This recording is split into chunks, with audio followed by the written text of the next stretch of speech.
masa doa sama Allah sambil sholat, ya Allah, saya dizalimi ya Allah sama diri saya yang sendiri yang pegang fitnah orang, ya Allah. Istighfar, astagfirullah, robbana roya, astagfirullah, firman ya. Ada lagi? Takbir, mau takbir, takbir. Ayo semua takbir. Takbir. Apa? Mau disuruh apa lagi? Istighfar udah, apa lagi? Lalu kami amati dari kalimat-kalimatnya. Sebelum kita menjelaskan kalimat puisi tersebut, di situ ada hukum yang dijelaskan oleh ulama tentang hukum riddah, hukumnya orang yang murtad. Jika ada orang yang asal beragama Islam kemudian menodai dengan cara merendahkan atau mencaci Allah, Rasulnya dan agama, maka hukumnya adalah murtad. Mencaci Allah, Rasul dan agama, termasuk simbol-simbol agama, sholat, azan dan sebagainya, maka hukumnya adalah murtad. Bicara tentang kemurtadan, murtad ada dua model. Murtad biasa, ada murtad biasa, itu artinya apa? Ya dia hukumnya murtad, hilang imannya, di neraka selama-lamanya. Murtad biasa itu seperti dikatakan biasa, bukan ringan, maksudnya nanti ada murtad berat. Murtad biasa itu misalnya ada orang tiba-tiba nyembah berhala, murtad, nyembah berhala, atau dia mengatakan Allah bukan Tuhan, Nabi Muhammad bukan Nabi, itu murtad. Tapi murtad berat adalah mencaci Allah, Nabi, itu murtad berat. Sehingga murtad yang pertama tadi itu pakai istitab. Istitab itu kalau ada orang misalnya mengatakan aku tidak percaya Nabi Muhammad Nabi, dia ngomong begitu saja, maka dia keluar dari iman. Setelah itu dia diistitab, tidak boleh dipenggal langsung lehernya, diminta tobat, suruh istitab, suruh bertobat sampai kembali. Adapun yang kedua yang mencaci, kalau mencaci itu urusannya menyakiti orang banyak, maka ini adalah murtad kelas berat. Sehingga sebagian ulama mengatakan nggak perlu dikasih, nggak perlu diminta tobat, langsung saja dipenggal lehernya. Kalau dalam negeri Islam, karena apa? Dia telah menodai, menyakiti hati orang, mencaci Allah, Rasul, mencaci syariat, mencaci azan, mencaci ini mencaci ini murtadnya murtad berat. Kebanyakan ulama mengatakan nggak ada tobat, nggak perlu diminta tobat, langsung saja dihukum. Tapi sebagian ulama mengatakan bahasanya sama, biarpun seperti itu kasusnya, menghinakan seperti itu, merendahkan agama, merendahkan Nabi, tetap hendaknya diminta tobat terlebih dahulu. Kalau sudah dia mau tobat, menyesal, minta ampun, maka diterima tobatnya insya Allah oleh Allah. Beristighfar banyak, bersyahadat. Cuman untuk jenis yang kedua ini, karena dia mencaci tadi, mencaci agama, biarpun sudah tobat dan insya Allah dimaafkan oleh Allah, tapi ditakzir di dunia biar orang lain. Kalau yang pertama nggak ada takzir, sudah tobat. Misalnya orang yang tiba-tiba mengatakan Nabi Muhammad bukan Nabi, lalu dinasehati kok tobat, nggak pakai takzir lagi, nggak pakai hukuman lagi.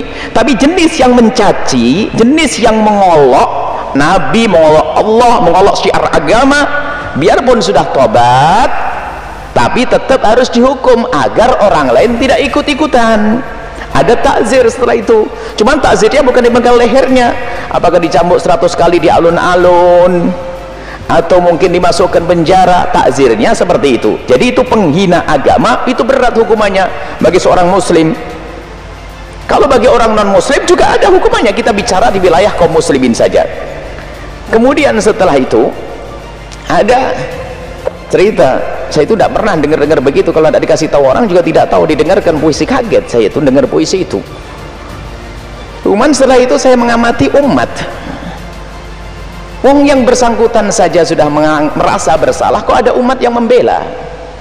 Ini lebih sakit lagi, lebih aneh lagi. Katanya itu dianggap bukan penghinaan dan sebagainya. Misalnya dikatakan di apa? Aku tidak kenal syariat Islam, ya. Yang paling kenal adalah apa, sari konde yang lebih apa dari cadar dan sebagainya.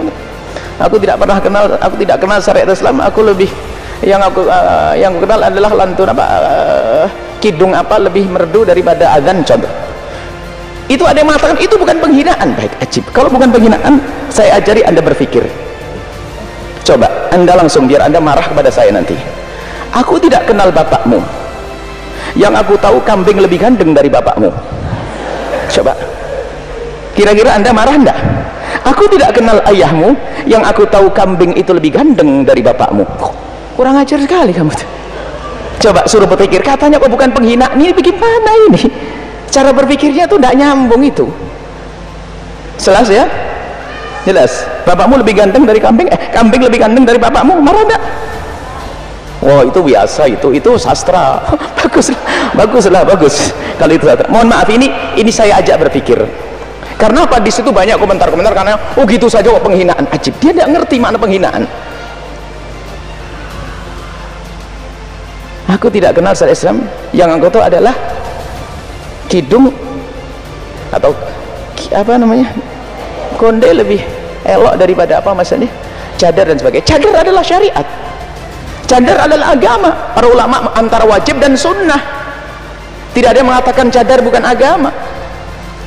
Bahkan kalau seandainya sesuatu yang bukan agama, kalau direndahkan pun orang tersinggung kok. Tadi loh, urusan kambing nggak ada urusan dengan agama. Tapi setelah saat saya ngomong aku tidak kenal bapakmu, yang aku tahu adalah kambing itu lebih ganteng dari bapakmu, Anda marah kok.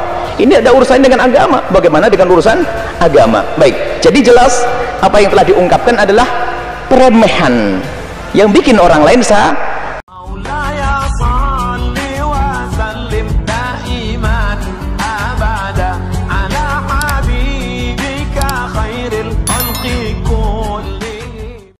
Maka yang kami himbau adalah yang membela. Anda berpikirlah, Anda kalau sudah orang salah, itu justru bagaimana kita jadikan orang yang bersalah itu segera bertobat kembali kepada Allah, diampuni dan masuk surga, bukan Anda bela.